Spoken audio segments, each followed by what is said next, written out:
Hello everyone, today we will make an update video for the old builds I made for Mechanist, Bladesworn, Catalyst, Mirage and Willbender.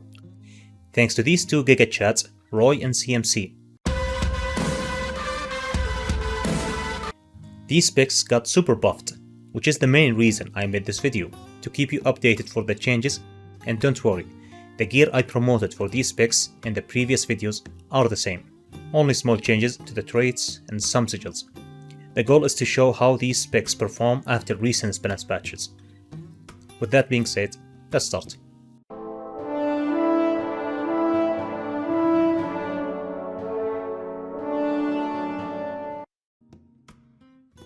In November balance patch, ArenaNet changed the function of Chaos Vortex skill, which is the main damage and boon source for Mirage. This skill now have increased alacrity duration from 2.5 seconds to 4 seconds if you have 3 clones up.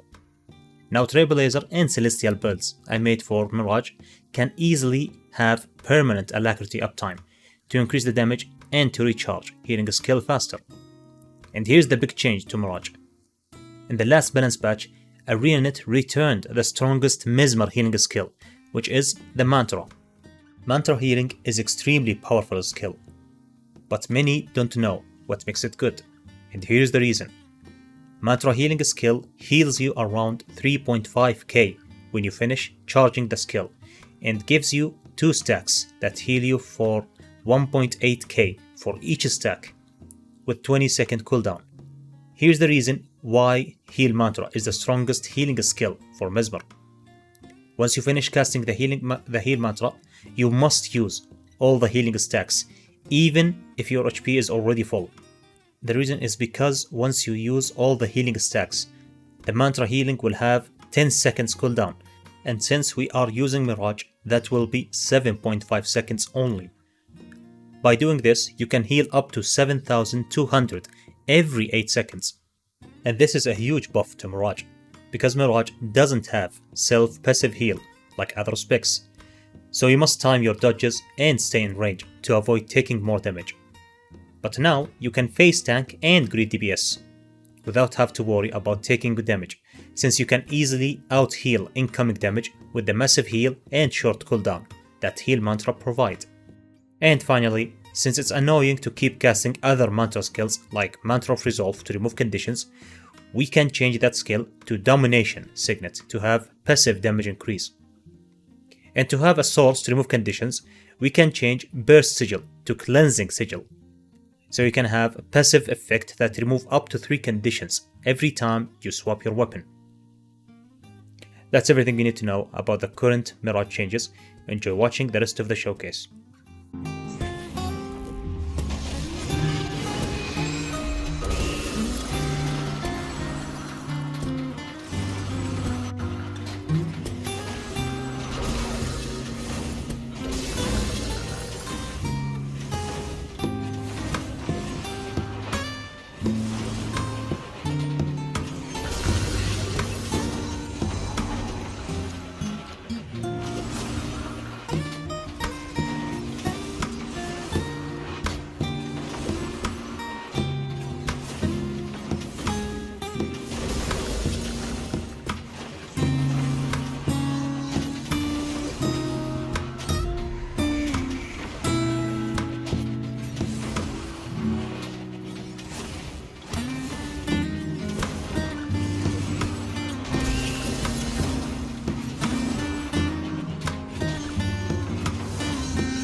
in last update video, I made an assassin build version for Bladesworn to have more damage and massive healing when you deal damage with Dragon Slash.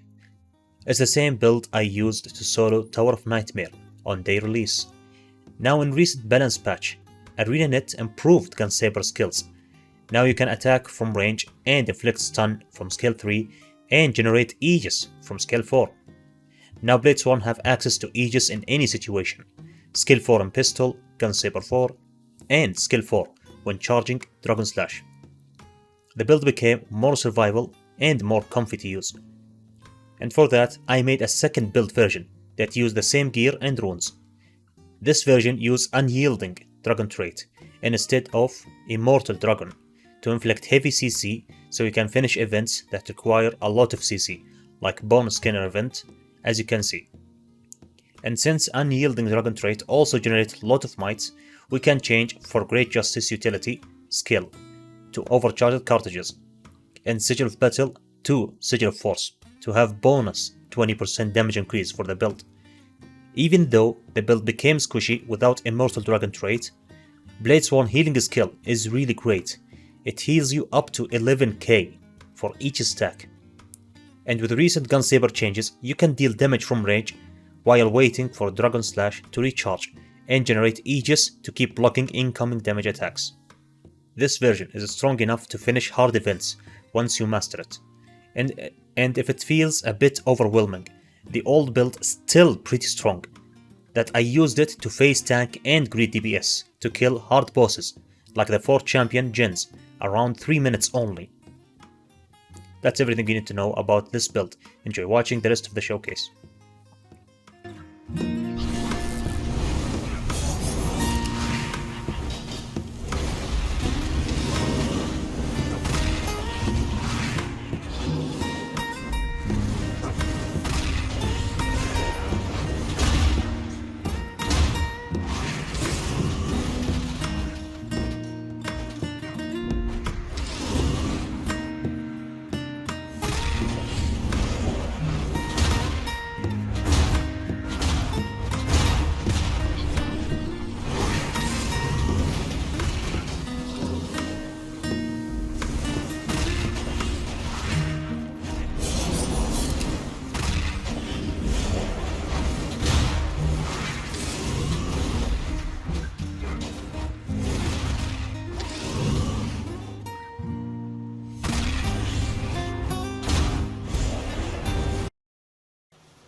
Catalyst received a lot of changes this year, and many were asking if there is a way to make Catalyst more simpler and more survival. So I decided to make this update for Catalyst. The build are the same, Celestial Gear and Balefire Rune. The only changes is we're going to change Fire Trait Line to Water Trait Line, to have a lot of healing and to increase the duration of vulnerability to deal more damage. As for Arcane Trait Line, we're going to change Arcane Precision to Arcane Restoration, to have another bonus healing when swapping elements. Also, Arcane Shielding trait got improved rework. Now this trait generates Arcane Shield to block 3 incoming attacks every 20 seconds when we use the Elite skill.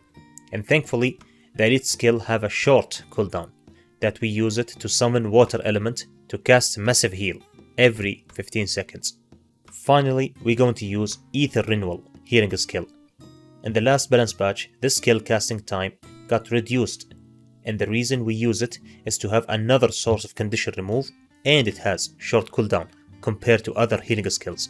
These changes made Catalyst extremely tanky, that able to kill hard legendary bounty bosses without a struggle in short time. But of course, you need to understand the spec and how it functions. You can watch my old Catalyst build video and see the guide part for more infos. For now, enjoy watching the rest of the showcase.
Mechanist is one of the easiest and strong build I made so far. The build pretty tanky and pretty simple, and now ArenaNet buffed it by giving Jade Mech more 15% boon duration and increased pistol attack speed. So in this update video, I decided to upgrade the build and make it deal higher damage, from 10k damage to almost 15k, by giving it access to permanent quickness from Jade Dynamo trait and Elixir Use utility skill. I mentioned in the last update video that by changing G-Drive trait, we're going to lose the passive heal we get from signets, and to keep the passives active even after using them. So here's the solution for this issue. We're going to use healing turrets of cooldown to heal ourselves and to heal the Jade Mech. And since we have high boon duration, we can have permanent regen uptime to heal even more. The heal turret can also be used to remove conditions. Also, same thing goes for F2 skill. It's a stun break and condition removal. And since we use Elixir U to have a long quickness duration, we can save F2 skill for situations where you need to stun break or to remove conditions, and only need to spam F1 and F3 to have permanent quickness uptime. And since Jade Mech will have quickness, the Jade Mech will attack faster, which lead to generate more mites faster to reach 25 mite cap. For that, we can change Juggernaut trait to Incendiary Powder trait to reach 100% burning duration and to inflict more burning damage. That's everything you need to know about current Mechanist changes. Enjoy watching the rest of the showcase.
And finally, Willbender.